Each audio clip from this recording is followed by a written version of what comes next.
La exposición de esta 18ª Semana Romana de Cascante tiene como título Roma también era esto, personas corrientes que son la historia, y este año en todas las ediciones de la Semana Romana la exposición es una de las piezas fundamentales, y este año lo que hemos querido hacer, como el tema de la Semana Romana era Roma eterna, qué es lo que ha quedado de Roma hasta nuestros días, nosotros lo que hemos hecho este año es, mostrando las piezas de las diferentes intervenciones arqueológicas, hacer un relato en el que contamos la historia que muchas veces no se cuenta, la historia que no es la de los césares, la de los emperadores, sino la historia de la gente corriente, que son la que ha hecho la historia, que somos los que hacemos la historia. La exposición está dividida en dos partes, bueno, en tres, mejor dicho. La primera de ellas hablamos de la cronología, de cómo fue el proceso histórico en Roma, haciendo hincapié en las partes que normalmente no se cuentan, ¿no? Esas leyes, esas opresiones que hubo en la Roma clásica y que normalmente no se cuentan. Y luego la segunda parte hablamos de la época prerromana en nuestro territorio, a partir de las tipologías cerámicas. En la segunda parte hablamos de cuando ya ha estado Roma, cómo cambian las cosas desde la producción y las gentes que producían esa cerámica, y en la última parte hablamos de cómo podemos saber todas estas cosas que contamos en la exposición, que es a través de la investigación arqueológica. La historia de Roma es una historia de opresión, es una historia de violencia y, desgraciadamente, aunque sabemos que un gran porcentaje de la población vivía bajo esa opresión y bajo esa violencia, pues la información que tenemos de ese enorme porcentaje de población es muy poquita. Afortunadamente, en las últimas décadas el interés, el foco se está poniendo precisamente sobre esa inmensa mayoría de la población. Al final sabemos que había campesinos, sabemos que había esclavos, sabemos que había mujeres, pero de esa población apenas conocemos nada. A través de la arqueología y también a través de la historia, poco a poco nos estamos intentando acercar a esa gente que es la que de verdad era Roma. Uno de los elementos principales de la arqueología actual es intentar conocer la vida de todas estas personas. A través de los hallazgos arqueológicos podemos acercarnos a los campesinos que cultivaban las tierras, aunque no fuesen suyas. A través de los hallazgos arqueológicos podemos acercarnos a la violencia que suponía la esclavitud e incluso condiciones que en apariencia son de libertad, pero que si rascamos un poco sobre ese fondo no suponía la libertad. Por ejemplo, la condición de los libertos era de dependencia, al fin y al cabo.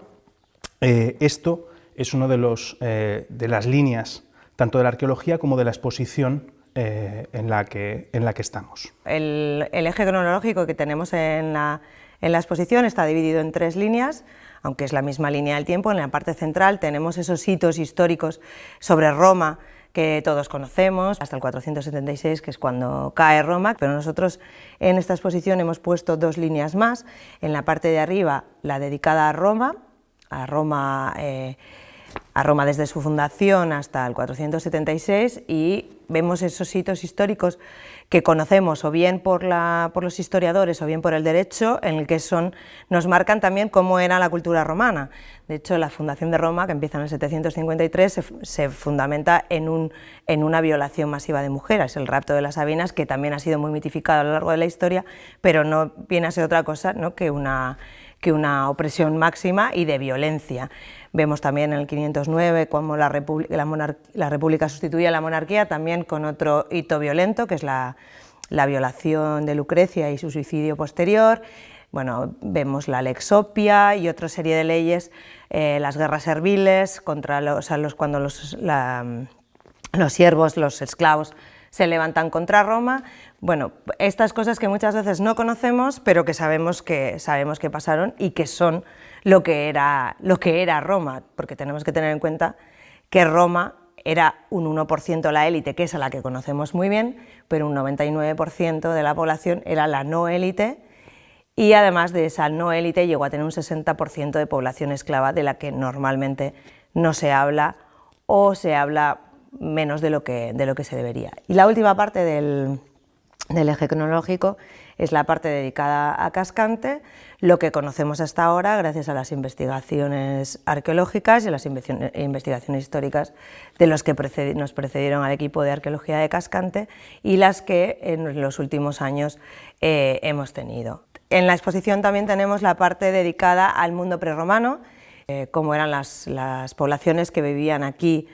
antes de la llegada de Roma, estos pueblos que cuando llegaron los romanos les dieron diferentes nombres en este territorio, celtíberos, íberos, vascones,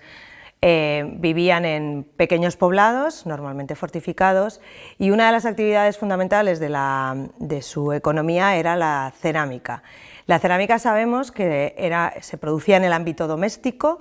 eran principalmente las mujeres las que producían esa cerámica, eran las mujeres las que fueron perfeccionando toda la tecnología en cuestiones de alfarería y de producción de la cerámica. Sabemos también más o menos los sitios donde podían ir a recoger la arcilla, en el Moncayo, en las proximidades del Moncayo, en las proximidades del Ebro, que llevaban a sus localidades, y es allí donde empezaba todo el proceso de producción. Además, la cerámica, en época prerromana, las decoraciones eran pintadas, y esto nos ayuda mucho a conocer cómo eran estos pueblos y a conocer también parte de su sistema económico. Como digo, la producción era muy doméstica, muy vinculada a la casa, aunque tenían los hornos que seguramente serían de toda la comunidad, de esas comunidades pequeñas, pero sí que, y los tipos de decoración sí que nos dicen que eran las mujeres las que salían fuera de los poblados e iban a formar otros poblados. ¿Por qué es esta teoría? Sabemos que antes de que llegase Roma no había un sistema de mercado, no existía un sistema de mercado, no eran las piezas cerámicas las que viajaban, sino que eran las mujeres las que iban a otros poblados, fundaban otros poblados, y con ellas llevaban toda la tecnología y esas formas de decoración. Por eso, como podemos ver en el mapa, la distribución de decoraciones es muy similar en un amplio territorio de la península ibérica. La gran innovación del mundo romano es el mercado a gran escala. Y el tipo de cerámica que mejor nos atestigua ese mercado en mayúsculas es la terra sigillata. A partir del siglo I después de Cristo, en todo el Imperio Romano empieza a distribuirse un tipo de cerámica que ya no se produce ni siquiera en talleres locales, sino que está producida en enormes talleres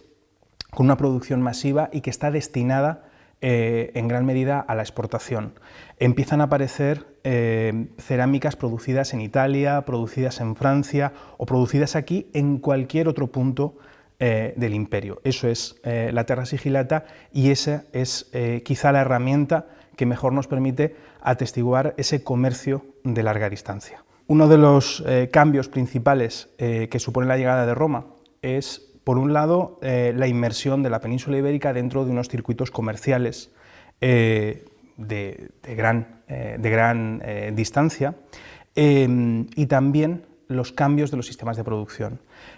Uno de los elementos en los que mejor podemos ver esos cambios de los sistemas de producción es precisamente en la cerámica. Mientras que en época prerromana mayoritariamente la producción cerámica se vinculaba al ámbito doméstico, en época romana empiezan a surgir grandes talleres,